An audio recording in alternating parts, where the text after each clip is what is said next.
Halo semua, perkenalkan nama saya Bella Mediana Putri, saya mahasiswa Universitas Terbuka, jurusan Sastra Inggris dengan NIM 055451388. Di sini saya akan menjelaskan dan sedikit menceritakan tentang Pancasila, proses dibaliknya, dan pengaruh pada generasi muda saat ini. Pancasila tidak lahir begitu saja. Ada proses panjang yang dilakukan para pendiri bangsa untuk merumuskannya. Pancasila. Perjalanan dimulai ketika negara kita masih dalam penjajahan. Pada tanggal 1 Maret 1945 dibentuklah BPUPKI, Badan Penyelidik Usaha-Usaha Persiapan Kemerdekaan Indonesia. Untuk mempersiapkan kemerdekaan, sidang pertama BPUPKI pada tanggal 29 Mei hingga 1 Juni 1945 membahas dasar negara. Di sanalah tokoh-tokoh seperti Muhammad Yamin, Supomo, dan Soekarno menyampaikan gagasan-gagasan mereka. Berikut merupakan gagasan-gagasan dari setiap tokoh. Gagasan dari Muhammad Yamin mengusulkan 5 asas. 1. Peri kebangsaan, 2. Peri kemanusiaan, 3. Peri ketuhanan, 4. Peri kerakyatan, dan 5. Kesejahteraan rakyat. Supomo juga mengusulkan konsep, yaitu 1. Negara persatuan, 2. Kekeluargaan, 3. Keseimbangan lahir dan batin, 4. Musyawarah, dan 5. Keadilan rakyat. Dan pada tanggal 1 Juni, Soekarno juga menyampaikan konsepnya.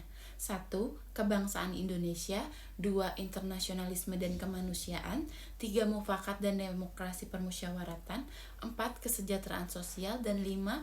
Ketuhanan yang berkebudayaan. Setelah sidang BPUPKI, untuk mempercepat dasar negara, dibentuklah Panitia 9 pada tanggal 22 Juni 1945.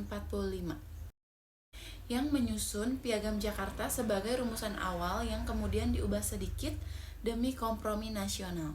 Dalam Piagam Jakarta termuat 5 sila yang menjadi landasan awal Pancasila. Kemudian pada tanggal 18 Agustus 1945 dalam sidang PPKI, Panitia Persiapan Kemerdekaan Indonesia, rumusan Pancasila disahkan bersama pembukaan Undang-Undang Dasar 1945 sebagai dasar negara Republik Indonesia. Dan dari proses ini terlihat ada beberapa nilai utamanya, yaitu persatuan, karena berbagai golongan bangsa bersatu.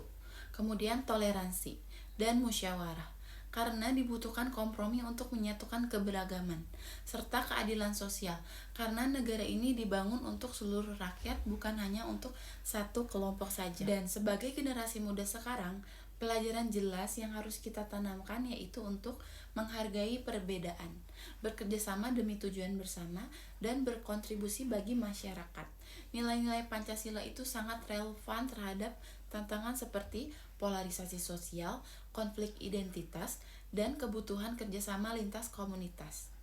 Dan untuk memulainya, kita bisa mulai dari hal sederhana, aktif dalam organisasi, membantu sesama, dan sebagai mahasiswa kita juga harus menjaga kebinekaan di lingkungan kampus. Maka dari itu, marilah kita mengamalkan nilai-nilai Pancasila di kehidupan kita sehari-hari. Pancasila yang sering kita dengar, mari kita baca bersama-sama. 1. Ketuhanan yang Maha Esa. 2. Kemanusiaan yang adil dan beradab. 3. Persatuan Indonesia. 4. Kerakyatan yang dipimpin oleh hikmat kebijaksanaan dalam permusyawaratan perwakilan. Dan 5. Yaitu keadilan sosial bagi seluruh rakyat Indonesia. Dan untuk seluruh masyarakat Indonesia, mari kita wujudkan Pancasila dalam tindakan nyata sehari-hari.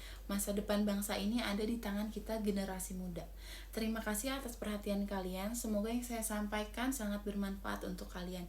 Dan marilah kita panjatkan puji dan syukur bagi para pejuang kemerdekaan.